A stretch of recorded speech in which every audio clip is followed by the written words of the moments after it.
nós vamos finalizar a nossa série, Virtudes Esquecidas, porém Notáveis, que tratou de um conflito entre o pesado e o leve, e como que a gente lida com essas questões.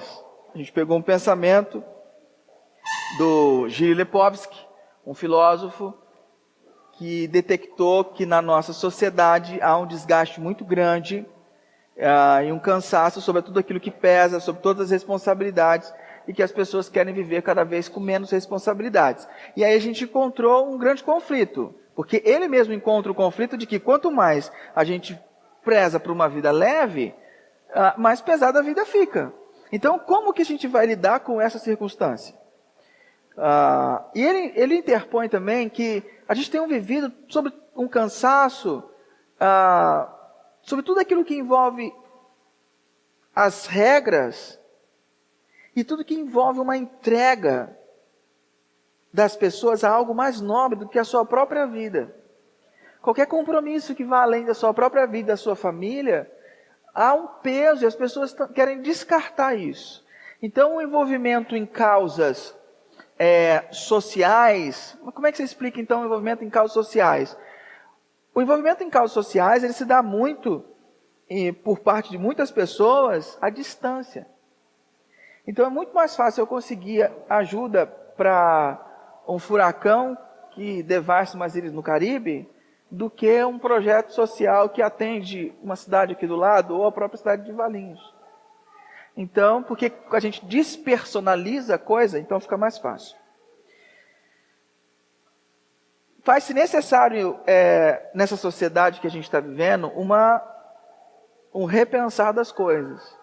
Por que eu estou abrindo mão de tudo aquilo que é pesado e não quero me engajar em nada daquilo que vai além da minha vida? Para a Bíblia, a solução é abraçar o peso de viver com Deus. E nesse processo, nós temos que abraçar algumas coisas pesadas. E dessas coisas pesadas que a gente tem falado, são as virtudes teologais e as virtudes cardinais. Nós falamos sobre todas elas, só faltou fortaleza e temperança. O que é fortaleza e o que é temperança? Fortaleza é ser forte nas dificuldades, procurando fazer o bem. Superação do medo, que é uma das fraquezas humanas. Então, a fortaleza é você não descansar diante das dificuldades que se interpõem na tua vida. É o que a gente chama hoje de talvez de resiliência. É você ser forte, você plantar os pés e dizer não vou desistir. E nesse processo de não vou desistir, de lutar por algo, a temperança, ela vem como uma moderação. A temperança, ela é um termostato. O que é um termostato? Termostato é um sensor, é um dispositivo que controla a variação de temperaturas de um sistema. E procura sempre manter a temperatura equilibrada. A diferença entre o termostato e o termômetro é que o termômetro só constata a temperatura que está. O termostato, ele equilibra. Ele não deixa baixar nem deixa subir. Então, a temperança é você ter um termostato. O problema é que muita gente só tem um termômetro. Não tem termostato. Só consegue medir o quanto que o bicho está pegando, mas não tem a capacidade de não contribuir para o bicho pegar mais.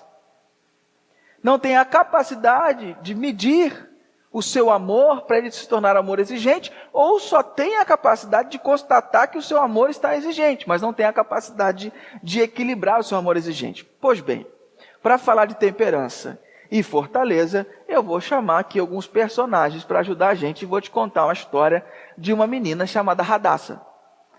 É uma menina fora de série. A Márcia está fazendo uma cara assim... Radassa? Hã? Não. Depois ela não mudou de nome, não. O nome dela era Radassa. E é um personagem central na Bíblia.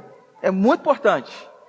Ela faz parte de um livro que não menciona uma vez o nome de Deus. Não menciona. Mas é uma história muito legal. Então eu vou te convidar para você ver tipo uma história em quadrinhos ou uma novela mexicana. Eu vou tentar contar essa história e vou te apresentar os personagens e a gente vai construindo isso na cabeça. Para ficar mais dinâmico, beleza? Esse cara aqui é o rei Xerxes. é Rodrigo Santoro, óbvio, tá? No filme 300, porque ele interpreta o rei Xerxes. O rei Xerxes era um rei da Babilônia, e determinado dia ele faz uma big festa. Faz uma festa porque ele estava feliz da vida, era um cara festeiro, e ele faz uma festa muito grande. Enfeita tudo, libera o vinho do palácio, chama a galera. Então tá assim, uma rave bombando vários dias e a festa rolando. Determinado dia, o rei já tinha tomado uns goró, ele tinha uma esposa muito bonita, chamada Vasti. Ele fala assim, traz a minha rainha.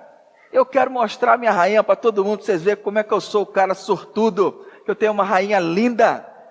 O pessoal vai e fala o seguinte, Vasti, o rei está te chamando, quer te mostrar para o pessoal.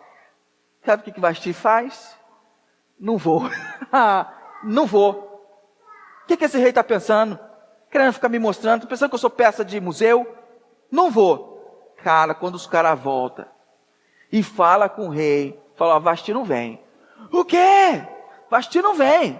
Essa mulher tá maluca. Quem que ela tá pensando que é? Na hora, ele reúne os caras, a OAB da Babilônia, fala assim, qual é a medida legal que eu posso tomar contra essa mulher? Mano. Os caras chegam, falam o seguinte, o negócio é o seguinte, você pode, tem umas medidas aí que você pode tomar.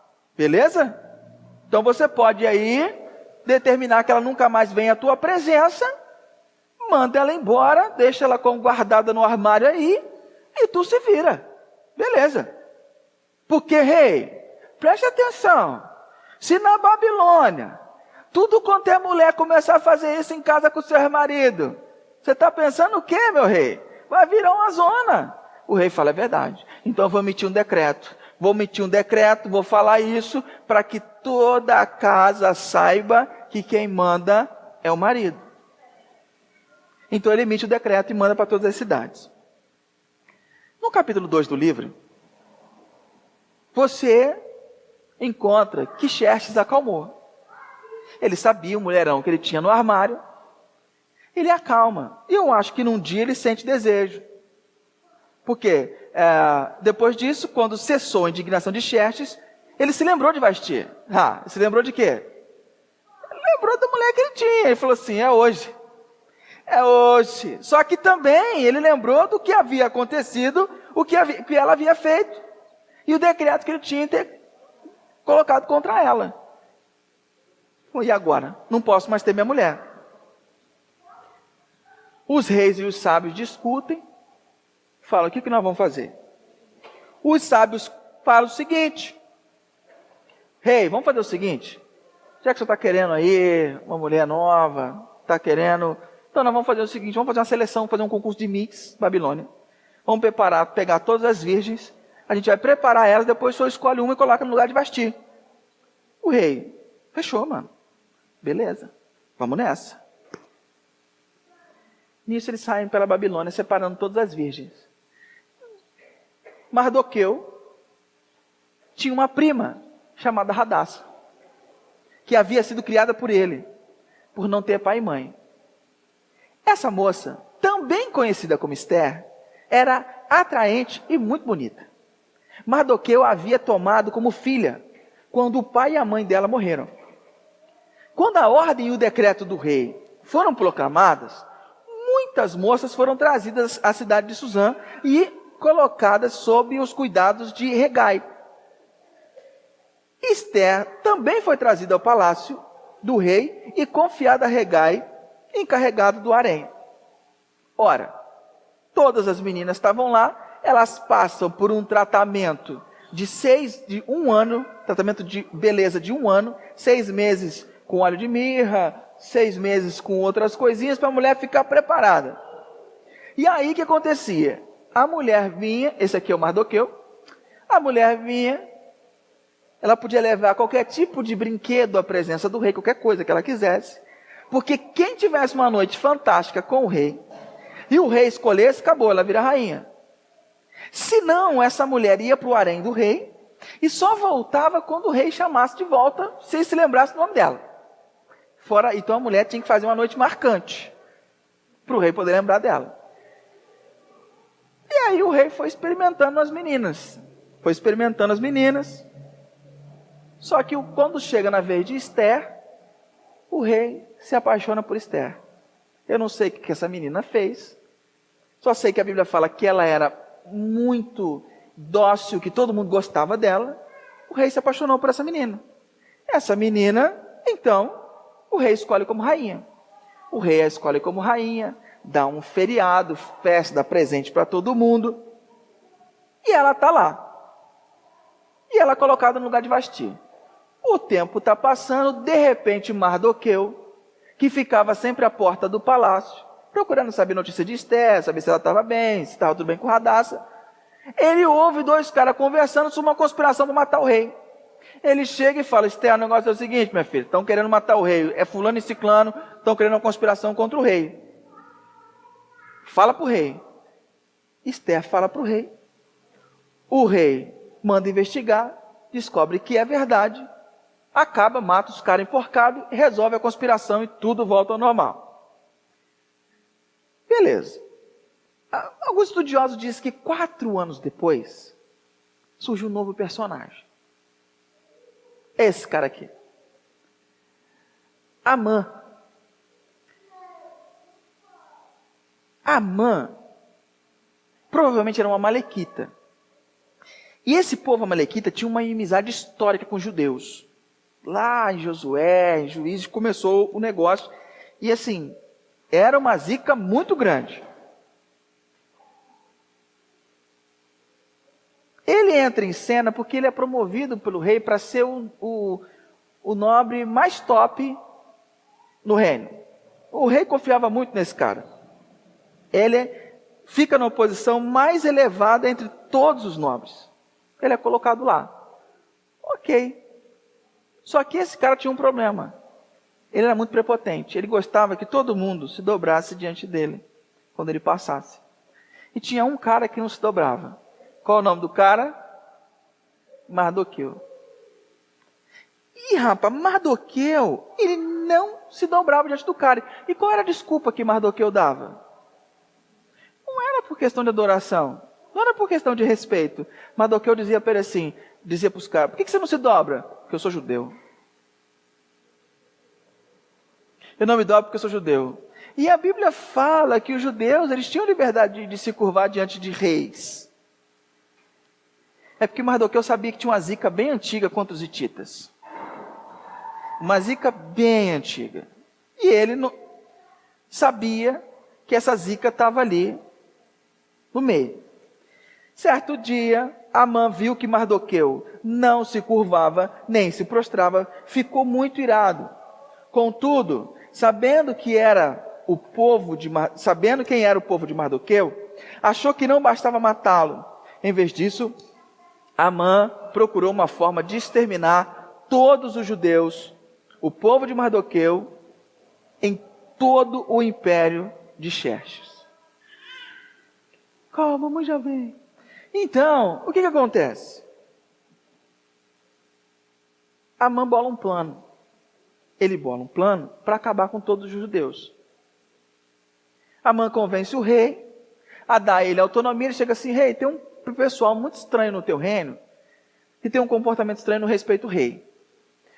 Eu estou a fim de acabar com esse povo. Eu vou te dar 350 toneladas de prata, vou depositar no tesouro real, para custear, e num dia determinado nós vamos matar todos eles, porque o rei não precisa ficar lidando com esse tipo de circunstância.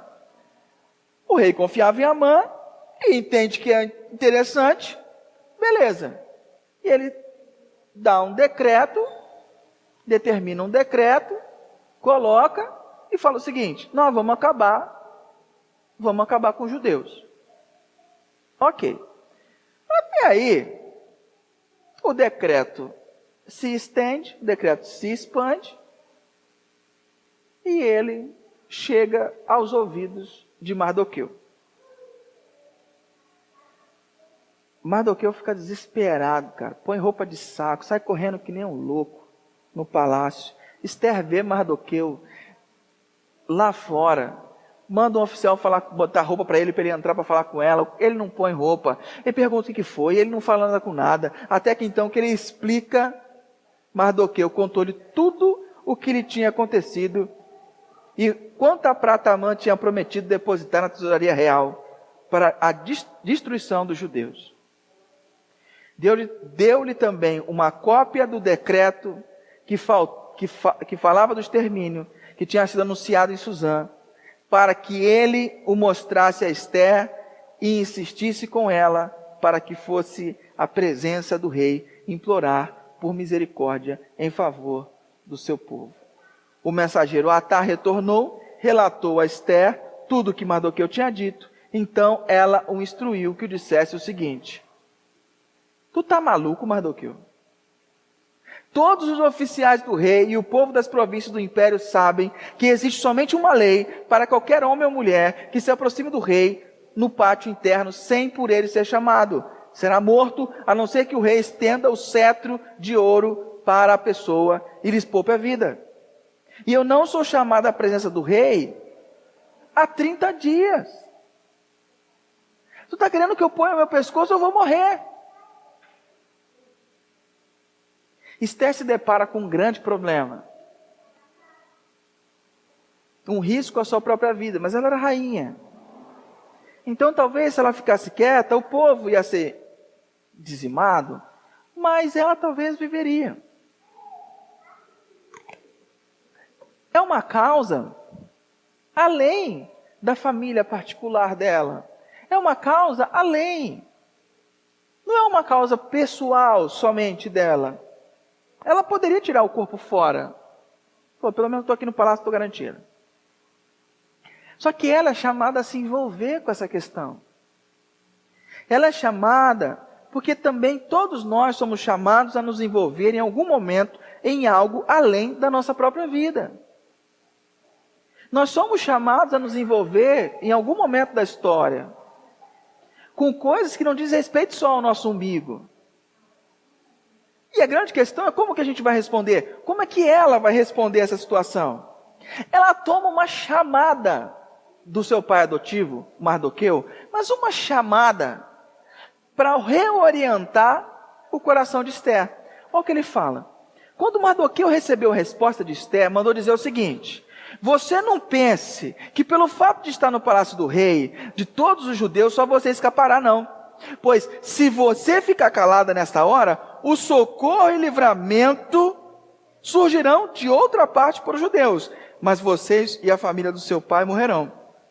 Quem sabe, se não foi por um momento como esse, que você chegou à posição de rainha. Então Ester mandou essa resposta a Mardoqueu: vá reunir-se todos os judeus que estão em Suzã e jejuem a meu favor. Não comam, nem bebam durante 3 dias e 3 noites. E eu e minhas criadas jejuaremos com vocês. Depois disso irei ao rei, ainda que seja contra a lei. Se eu tiver que morrer, morrerei. Mardoqueu retirou-se e cumpriu todas as instruções de Ester. Ester passou pelo desafio de se envolver. Mas além do desafio de se envolver, você percebe que Mardoqueu fala? O livramento dos judeus vai acontecer de uma forma ou de outra. Deus vai fazer. A grande questão, Esther, é se você quer participar ou se você não quer participar. Existem muitas coisas que Deus está fazendo. A grande questão é se você vai participar ou não, se você vai interagir ou não. Porque Deus, Ele é um Deus que não depende de você para fazer as coisas, mas Ele chama você para participar.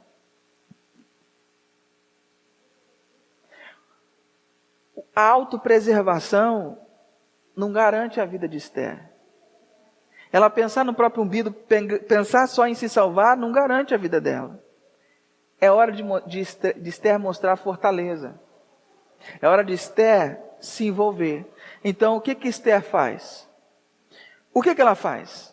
Ester vai até o palácio, então. Depois de 3 dias, ela se apronta, bota a roupa e vai para o palácio. E fica lá, esperando. Quando o rei vê a rainha, o coração de Esther bate forte, porque se ele não estendesse o cetro, ela morreria. E ela fica naquela situação, e agora? Ela não se preocupa, ela não levou em conta, não contabilizou o tamanho do perigo. Ela se envolveu no que Deus estava fazendo. E o que o rei faz? O rei estende o cetro sobre ela, permite a aproximação. Se você é Esther, o que você faz? O rei vai te receber. Ele não te recebe 30 dias. Ele está sentado com você e o rei fala o seguinte: Esther, você pode pedir o que você quiser. Quanto tempo eu não te vejo? Pode pedir metade do meu reino que é seu. O que você faria?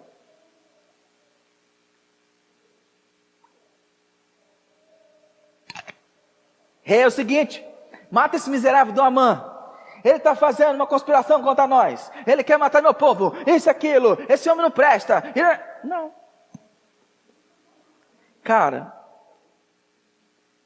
essa mulher é fenomenal. E aí vai uma dica para nós homens. A gente, quando vai conversar com mulher, quando a mulher começa a falar, a gente fala assim: já sei onde ela quer chegar, fala logo, termina logo, porque eu já sei, já tenho uma resposta para te dar. E esse é um dos grandes problemas nossos. A gente pressupõe demais. E uma mulher sábia, ela sabe encontrar o momento certo. O que ela faz? Meu rei, se eu tenho algum apreço, se você tem alguma consideração por mim, se gosta de mim, eu peço que você e Amã venham para um banquete que eu vou preparar. Nossa, o rei é festeiro, né? Adorou. Eles vão para o banquete. Eles comem comida boa, picanha, mignon, pá, né? E aí o rei empolgado fala: é agora. Fala, mulher, o que você quer? Metade do meu reino é pouco para você. Porque tu é a mulher, tu é demais. Pode pedir o que você quiser. Se tu é Esther, o que você fala? Amã está do lado, está você, o rei e Amã. O que você faz? Mata esse camarada. Não. Fala: rei, se você tem algum apreço por mim, se tu gosta de mim de alguma maneira, eu peço que você e Amã venham amanhã num banquete que eu vou preparar especialmente para vocês. Por que essa mulher não fala? Por que essa mulher não falou? Ela não falou. Até a hora que, acredito eu, ela sentiu Deus se movendo. Até a hora que ela percebeu: Deus está fazendo. Esse é o problema quando a gente acha que portas estão abrindo e que a gente tem que entrar.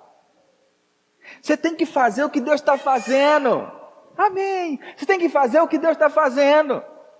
Se você não faz o que Deus está fazendo, você está fora de compasso. A oportunidade apareceu. Opa, ela sentiu, Deus não está movendo. A oportunidade apareceu de novo, Deus ainda não está movendo. Então ela faz um outro banquete. Nisso Amã vai para casa, conversa com sua esposa, eles se exaltam, falam: fui convidado para mais um banquete, sou o cara, abaixo do rei sou eu, é eu mesmo, isso e aquilo. Nisso, no dia seguinte, Amã está voltando para o palácio de manhã, o rei tem uma insônia, ele vai olhar os relatos lá, e ele lê uma história que um tal de Mardoqueu desbaratou uma conspiração contra ele. E aí ele chama o soldado e fala assim: tem alguém no pátio? Tem alguém no pátio? O cara fala: tem Amã, chama Amã. Amã entra na sala do rei e fala: Amã, o que o rei deveria fazer, um homem que ele quer honrar? Amã fala assim: quem que Deus vai querer honrar, se não eu? Amã fala assim: ó, se eu fosse você, rei, um homem que você quer honrar, pega uma roupa real, uma roupa de príncipe, top, pega o cavalo do rei, põe esse cara em cima do cavalo com a roupa de príncipe, põe para ele andar, e alguém dizendo na frente: assim se faz com o homem a quem Deus quer honrar. E Amã fala: agora é comigo, né? Ele fala assim: tá, boa Amã, boa ideia. Eu quero que faça isso com o Mardoqueu, eu quero que você puxe o cavalo do Mardoqueu. Você vai puxar o cavalo do Mardoqueu, não suprima nenhum dos itens que você falou. Muito boa ideia. e Amã tem que fazer isso com Mardoqueu. Mardoqueu bota a roupa, senta no cavalo, passeia pela cidade, e depois que termina o passeio, Amã põe um pano na cara, corre para casa desolado. Ele vai lá e encontra com a sua esposa. A diferença entre a esposa de Amã e a esposa do rei. Ele encontra com a sua esposa e fala o quê? A sua esposa fala assim: ih, filho, você está ferrado. Você está frito. Isso aí não vai dar certo. Se o teu inimigo é esse judeu, você vai se dar mal. Amã tinha feito uma forca. Tinha mandado fazer uma forca do lado da casa dele para enforcar Mardoqueu. Nisso, quando Amã está se recuperando disso, os soldados vêm para pegar Amã para levar para o banquete. E aí chega no banquete, eles estão comendo, estão bebendo, estão lá. E Amã, o coração de Amã batendo forte, que ele foi humilhado o dia inteiro. De repente o rei, feliz da vida de novo: mulher, fala agora. Fala que eu te escuto. Sou só ouvidos para você. Pode falar. O que você quer de mim? Pede o que você quer. Enquanto estavam bebendo vinho, no segundo dia, o rei pergunta à rainha Ester: qual é o seu pedido? Você será atendida. Qual é o seu desejo? Mesmo que seja metade do reino, isso lhe será concedido. A rainha entendeu. Deus está soprando, Deus está movendo. Chegou a hora. Se posso contar com o favor do rei, e se isto lhe agrada, poupe a minha vida e a vida do meu povo. Esse é o meu pedido e o meu desejo. Pois eu e meu povo fomos vendidos para a destruição, morte e aniquilação. Se apenas tivéssemos sido vendidos como escravos e escravas, eu teria ficado em silêncio, porque nenhuma aflição como essa justificaria perturbar o rei. O rei Xerxes perguntou à rainha Ester: quem se atreve a uma coisa dessas? Onde está ele? Respondeu Ester: o adversário e inimigo é Amã, este perverso. Diante disso, Amã ficou apavorado na presença do rei e da rainha, porque Mardoqueu tinha dito lá atrás: não conta para ninguém que tu é judia. Então ninguém sabia que Ester era judia. Amã não sabia, o rei não sabia, ninguém sabia. Quando Amã se dá conta, Amã fica desesperado. O rei põe a mão na cabeça e fala: filho da mãe. O rei pensa e pensa e pensa, e quando ele volta para dentro da tenda, ele encontra Amã ajoelhado, suplicando aos joelhos de Ester. Ele fala assim: tu está querendo pegar minha mulher na minha frente? Você está maluco? Manda prender Amã e manda enforcar Amã. E aí eu te pergunto, querido, Ester, ela teve moderação. Na ânsia de fazer justiça, muitas vezes a gente extrapola. A gente não percebe o que Deus está fazendo e quando Deus está fazendo. Nós precisamos ter moderação nas relações de poder e confiança. Como é que a Ester ia colocar uma picuinha entre aqueles dois? Eles eram um em carne. Teria que ser alguma coisa muito bem orquestrada, muito bem soprada por Deus. E muitas vezes nós não temos moderação nas relações de poder que nós estabelecemos. Nas relações de confiança, nas relações familiares, nós achamos que podemos ir com tudo, que podemos despejar e falar o que quisermos. Quando a gente se despeja e fala o que quer nas relações familiares, primeiro, nós ouvimos o que não queremos e causamos feridas que nós não esperamos. Olha, eu tenho de casado, nós vamos fazer 3 anos de casado? Nós vamos fazer 3 anos de casado ano que vem. 3 anos de casado, queridos, a gente colhe bastante feridas que um causou no outro. Em momentos de insensatez, de falta de moderação, a gente falou coisas que a gente não deveria. E sabe quando a gente percebe isso? Numa próxima discussão, onde eu trago coisas que foram lá de trás, que eu não esqueci. Onde a Sabrina traz coisas que foram lá de trás, que ela não esqueceu. Causamos feridas. Por a falta de moderação, nós causamos feridas nas pessoas que nós mais amamos. E nós precisamos entender isso, a gente precisa ter esse termostato. Não é porque nós brasileiros, nós temos um problema muito sério cultural. Nós somos extremamente autônomos. O brasileiro é relacional, mas ele é autônomo, extremamente autônomo. Não só o brasileiro, mas a América Latina inteira é extremamente autônoma. Só que o brasileiro ele tem um negócio. O brasileiro é o tipo do cara que ele perde a piada, mas não perde um amigo. Tem alguns filhos da mãe que perdem o amigo, não perde a piada, mas na maioria o brasileiro não confronta. Então, quanto mais tempo de amizade você tem com uma pessoa, menos intimidade você tem para falar de coisas delicadas. Infelizmente no Brasil é assim. Só que quando se dá nas relações íntimas, dentro de casa, parece que é proporcional. Quanto mais eu amo essa pessoa, quanto mais próximo eu sou, mais sem freio eu fico.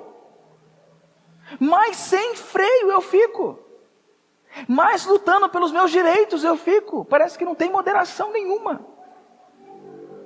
E nós acabamos ferindo quem não deveria ser ferido. Nas intrincadas relações de poder, é necessário ter moderação. Se você é um cara, eu falo o que eu quero, eu falo o que eu penso. Se você fala o que você pensa e a hora que você quer, você não está pronto para ouvir o soprar de Deus, para você entender o momento certo que é para ser feito as coisas. A história de Hadassah ou de Esther continua. Ela continua, depois você lê o livro em casa. É pequenininho, numa sentada você lê. Ou você ouve. Mardoqueu se toma o lugar de Amã, fica como sendo o top de linha na Babilônia, ela fica como rainha. Só que o tempo passa, Esther morre, Mardoqueu também. Sabe quem se torna rainha-mãe na Babilônia? Vasti. Os relatos históricos mostram que a rainha-mãe da Babilônia, depois desse período, volta a ser Vasti. Porque a justiça que pode acontecer através da vida de Esther não é permanente. A justiça que pode acontecer, o livramento, ou seja, ela se colocou em risco para salvar o seu povo num período permanente. Mas teve aquele que colocou em risco a sua vida para salvar o seu povo eternamente. Jesus. E Jesus é o exemplo de moderação. Quando ele teve que quebrar o pau no templo, ele quebrou o pau. Mas quando ele teve que ser calmo com Pedro e falar assim, senta aqui, vamos comer pão, vamos comer peixe, ele fez. Será que está faltando moderação na nossa vida? Jesus, ele sabia que ele iria passar dificuldades e ele teve força, resiliência para suportar a cruz. E nós hoje não queremos suportar nenhum tipo de sofrimento. Para encerrar, eu queria fazer algumas considerações para você pensar. Ela se torna a salvadora do seu povo, e eles escrevem um decreto, compelindo os judeus a lutarem e se defenderem. Esther é uma sombra pálida de Cristo, porque o que Esther consegue fazer é fazer com que os judeus revidem. Cristo, ao assumir a cruz em nosso lugar, Ele não nos habilita para uma batalha que podemos defender. Ele nos habilita a uma batalha que não precisa ser batalhada, pois Ele a venceu por completo. O que isso tem a ver com a minha vida íntima? É Cristo, é o Evangelho. Por que você está brigando? Por que você está reivindicando? O que você está querendo? O que está acontecendo nas suas relações? Pensa no objetivo e vê se Cristo já não morreu por esse objetivo. Vê se não está precisando você ter misericórdia e ser mais parecido com Cristo. Tudo se resume no Evangelho, tudo se resume na conquista que Jesus conquistou por nós na cruz. Tudo se resume nisso. Eu tenho extrema dificuldade hoje em falar, por exemplo, para casais, porque parece que a minha mensagem vai ser unicamente a mesma. É o Evangelho. É o Evangelho. As brigas, o egoísmo, a falta de perdão, tudo converge no Evangelho. Se Cristo fez por mim, como eu não vou fazer por Ele? Se Cristo fez por mim, por que eu não vou fazer por ela? Tudo se converte no Evangelho. A desconexão, o pecado original, a encarnação de Jesus e a sua ressurreição tem um propósito: livrar-nos do inimigo número 1 de nossas almas, o Amã espiritual. Amã era o inimigo número 1 dos judeus. O pecado, o diabo é o inimigo número 1 das nossas almas. E quando Cristo, Ele assume o problema da desconexão, paga o preço do nosso pecado, Ele nos livra de ficarmos reféns do Amã espiritual. Cristo é a Esther melhorada, que ao invés de casar-se com o rei, Ele é o rei que resgata a sua noiva. O que fazer em nossas batalhas domésticas? Tenha fortaleza e moderação. Não fuja das batalhas e lute as batalhas que valem a pena. Queridos, eu tenho visto muitas pessoas com falta de fortaleza e moderação. Isso a gente já falou na mensagem inteira, ok? A gente deu um exemplo de como é uma pessoa que tem fortaleza e moderação. Nós vimos na mensagem que ela não fugiu das batalhas que deveriam ser batalhadas. E ela entendeu que a batalha deveria ser batalhada porque Deus estava mostrando para ela que é uma batalha que deveria ser batalhada. Lute as batalhas que valem a pena. Eu tenho visto muita gente batalhar por coisas que não valem a pena. Batalhando batalhas perdidas. Ou batalhas que não deveriam ser batalhadas. Você escolhe as batalhas que você vai se engajar? Ou você é igual um tanque de guerra que pega todas as batalhas que vem na tua frente, põe tudo nas costas e vai enfrentando tudo? Já parou para pensar que tem guerra que não tem que ser guerreada? Que tem batalha que não tem que ser batalhada? Queria que você pensasse sobre isso, querido. Pensasse sobre isso. Quanto falta de fortaleza e moderação na tua vida? Muito. Ok. Como é que você consegue isso? Relacionamento profundo com Deus. Você não adianta, você não vai sair daqui dizendo, oh, não, eu vou ser mais moderado e mais forte. Não funciona assim. Você vai ter que plantar isso. Regar. Esperar isso crescer. Isso demora. Mas é Cristo que faz em nós. O que eu tenho que fazer? Dizer, eu me rendo, eu me abro, sou todo seu. Esse é o meu papel. O dele é fazer brotar em nós a fortaleza e a moderação. Quero dar um tempinho para você orar, para você meditar, fazer uma oração, 1 minutinho. Depois nós vamos orar juntos.